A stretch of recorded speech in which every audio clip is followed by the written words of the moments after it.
local all morning. The Fox 61 Morning News starts now.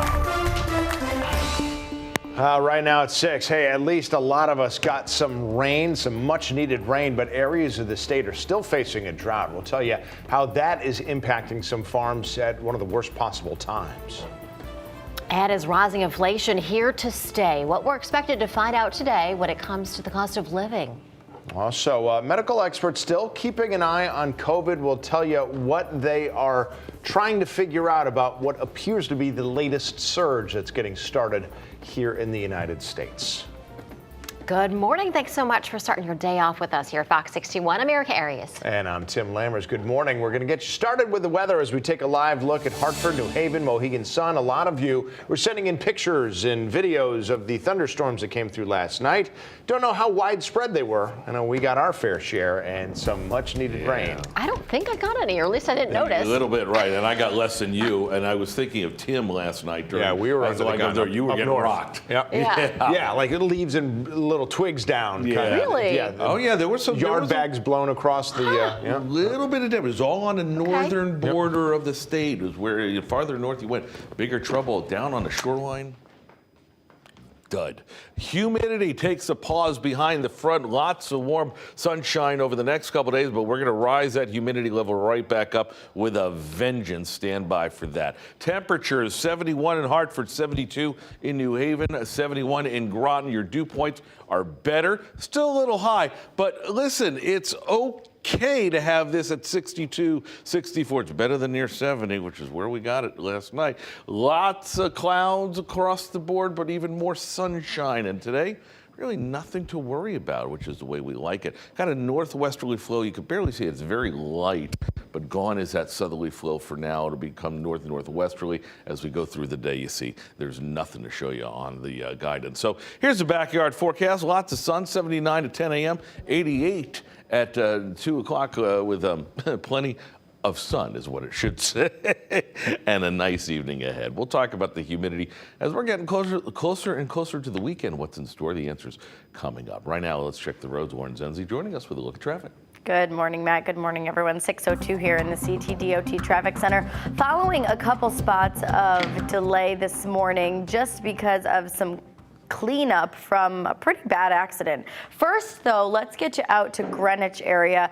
Route 15 on the northbound side, one lane is closed as of right now, right between exits 29 and 31 due to some debris in the roadway. Isn't seeming to cause too much of a delay as of right now, but we'll keep an eye on that. Also, a tractor trailer fire shutting down I-95 on the southbound side over in the Stonington area between exits 92 and 90. DOT is still reporting that this is still closed, but the map doesn't have the purple on it indicating the closure, so I'm hoping that is some good news that this is cleared. Taking a live look throughout the rest of the state, Middletown looking good, Route 9, also New Haven, this is on Long Wharf, things are moving just fine there. And let's end with our drive times here in the capital city. Rocky Hill to Hartford, construction is cleaned up, take you about 7 minutes to get here. Cromwell to New Haven looking good, also I-91 to I-84 via 691 west, traffic moving at about 66 miles an hour, take you about 8 minutes. We'll check in again in the next half hour. But for now, Tim and Erica, good morning to you. Good morning to you, Lauren. Thanks. Well, we know inflation has been on the rise, but just how bad is it? Americans are going to get a real pulse on the issue once the U.S. Labor Department releases its latest statistics later this morning. Yeah, Fox 61's Julia LeBlanc joins us now live in the studio with more on what we can expect, maybe the timeline, what this means for families. Still a lot of questions. Yeah, a lot of questions, and we're going to get some answers, at least at 8:30 this morning, once that report comes down from the U.S. Department of Labor. They're going to be releasing June's consumer price index numbers, and experts are expecting it'll say that inflation reached a 40-year high last month, all driven by high gas prices, the rise in prices when it comes to food and living costs, more expensive cars, and travel as well. Now, Bloomberg survey says the consumer prices rose about 8.8% in comparison to June of last year. If that's the case, and the report does in fact say that, it would likely mean government intervention. Now, the Federal Reserve could potentially need to implement another interest rate increase, and they're meeting in 2 weeks from now, which is when we'll get answers on that as well. That move would be meant to slow down consumer spending and stabilize the economy. Now, while the year-to-year numbers are damaging, experts are hoping the month-to-month numbers aren't as bad. Although it would not be a surprise to see it still have a slight uptick to it, but the monthly numbers should not, hopefully not be as drastic as they have been over the past few months. Now, once again, that report coming down from the U.S. Department of Labor this morning at 8:30. We will keep our eyes on when it does come down and tell you what it means for all of us overall. Tim and Erica, we'll send it back to you. Yeah, there's some predictions that hopefully this is the peak. It's going to be bad news this morning, but then it starts getting better from here. Knock on wood. Thank you. Yeah, I think that's what we're all hoping for. Yes. All Julia, right. thank you. 6:05. Here's a look at gas prices right now. They continue to decline slowly at $4.60 a gallon. That's the Connecticut statewide average for a gallon of regular, down 2 cents from yesterday and 16 cents about from last week. Diesel started declining even earlier than unleaded, but it's got a longer way to go. It's at $5.84, down a penny from yesterday and down from $6.01 last week. Well, the lack of rain so far this year is proving to be tough on farmers and their crops. According to the U.S. Drought Monitor, the eastern half of the state is in a moderate drought, and the central part is abnormally dry.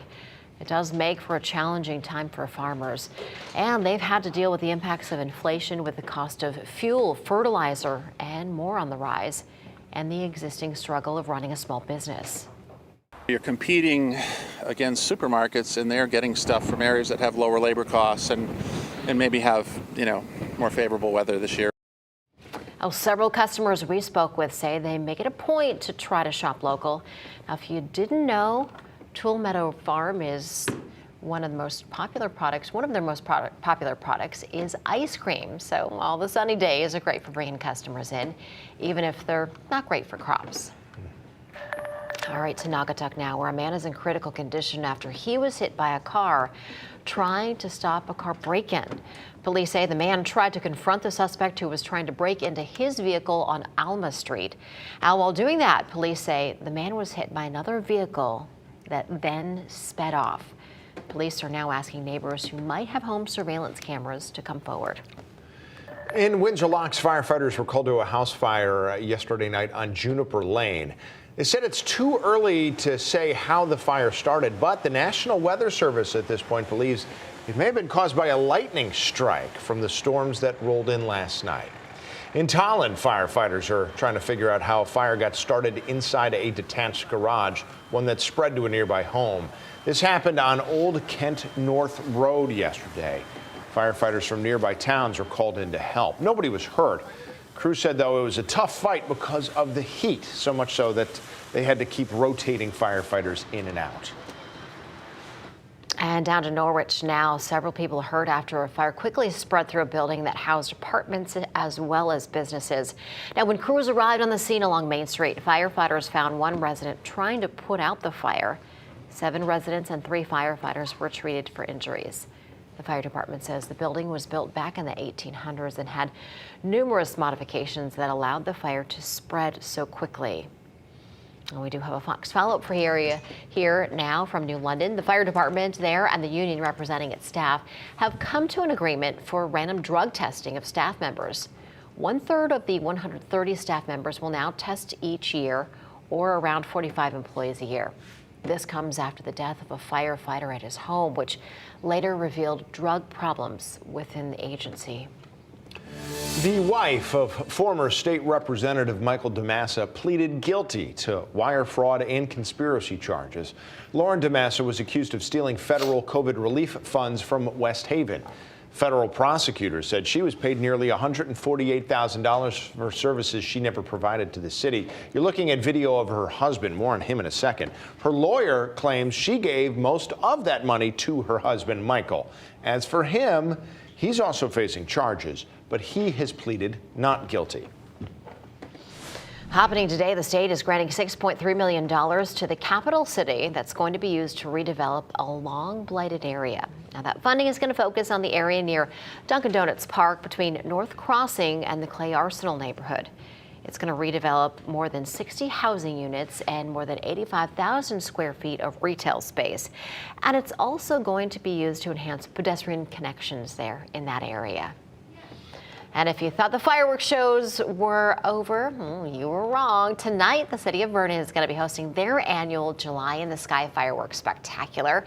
That celebration starts at 6 p.m. in 2 locations, downtown Rockville and Henry Park, with live music, food trucks, and other family-friendly activities. And I have to imagine fireworks probably kicking off late 30-ish. Yeah, probably. Got to wait for the sun to go down. So shortly after that, I would imagine. Well, it sounds like a fun time, though. Good stuff.